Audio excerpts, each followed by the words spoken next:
చెర్లపల్లి డివిజన్లో చెర్లపల్లి ఇండస్ట్రియల్ ఏరియాలో బీజేపీ రాష్ట్ర గిరిజన మోర్చా అధ్యక్షులు డాక్టర్ కళ్యాణ్ నాయక్ ఇటీవల Cherlapalli IDA phase 1 Sarvodaya solvent యాజమాన్యం నిర్లక్ష్యం వల్ల అగ్ని ప్రమాదం జరిగే పక్కనే ఉన్నటువంటి డివిఎస్ పీవీటీ ఎల్టీడీ అనే కంపెనీ సుమారుగా 4-5 కోట్ల రూపాయల మేర నష్టపోయింది. ఆ కంపెనీని సందర్శించి కంపెనీ యాజమాన్యం సురేందర్ నాయక్ మరియు వారి భాగస్వాములతో మాట్లాడి తొందరలోనే నష్టపరిహారం అందేలా చూస్తామని, నిబంధనలకు విరుద్ధంగా చెర్లపల్లి ఏరియాలో ఉన్నటువంటి కొన్ని కెమికల్ కంపెనీలను వెంటనే జనవాసాలు లేని ప్రాంతాలకు తరలించాలని రాష్ట్ర ప్రభుత్వాన్ని డిమాండ్ చేయడం జరిగింది. ఈ కార్యక్రమంలో మర్రి మోహన్ రెడ్డి, చెర్లపల్లి డివిజన్ మాజీ అధ్యక్షులు డి నాదం, రాష్ట్ర నాయకులు మరియు తదితరులు పాల్గొన్నారు.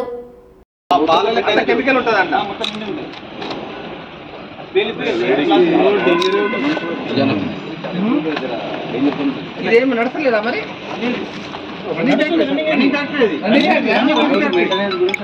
ఆ రోజు షట్ డౌన్ చేసి మెయింటైన్ చేస్తున్నారు. Running factory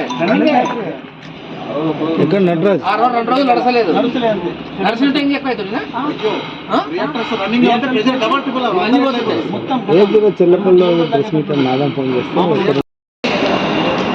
డివిపిఎస్ private limited company చాలా నష్టపోవడం జరిగింది. అదేవిధంగా ఈ సంఘటన ఇంకా పక్కనున్న కంపెనీలో కూడా ఈ పేర్లుంటే అనేక సంస్థలు ఉన్నాయి. జాతీయ స్థాయిలో అనేక సెంట్రల్ గవర్నమెంట్ సంస్థలు, ఎన్ఎఫ్సి అనే సంస్థ ఇక్కడ ఉండడం జరుగుతుంది. హెచ్పి గ్యాస్ కూడా దీని పక్కనే కూడా హెచ్పి గ్యాస్ పక్కనే ఉండడం జరుగుతుంది. భారత్ గ్యాస్ కావచ్చు, ఐఓఎల్సి కంపెనీ కావచ్చు, ఐఓసిఎల్ కంపెనీ, ఈ కంపెనీలు మొత్తం కూడా ఇక్కడ గ్యాస్ కంపెనీలు. ఇక్కడ ఇలాంటి ఇచ్చేటప్పుడే కూడా ప్రభుత్వం ఆలోచించాలి. పొల్యూషన్ కంట్రోల్ బోర్డు అనేది ఆలోచించాలి. ఒక్క దగ్గర జరిగితే ఇవాళ పేలితే ఇవి రియాక్టర్లని పేలుంటే ఆ రోజు ఈ కంపెనీలు ఇవన్నీ కూడా సెంట్రల్కి సంబంధించిన ఈ కంపెనీలు ఇవన్నీ కూడా నష్టపోయే ప్రమాదం ఉంది. చాలా పెద్ద నష్టం కూడా ఇక్కడ మనం తప్పింది. కనుక ఇప్పటికైనా రాష్ట్ర ప్రభుత్వం ఆలోచించాలి, పీసీబీ బోర్డు ఆలోచించాలి. వెంటనే ఇక్కడ ఉన్న 7 కంపెనీలు, కెమికల్ కంపెనీల మీద వెంటనే చర్యలు తీసుకోవాలి. పొల్యూషన్ కంట్రోల్ బోర్డు వాళ్ళకి ఇచ్చిన సర్టిఫికేట్ రద్దు చేయాలి.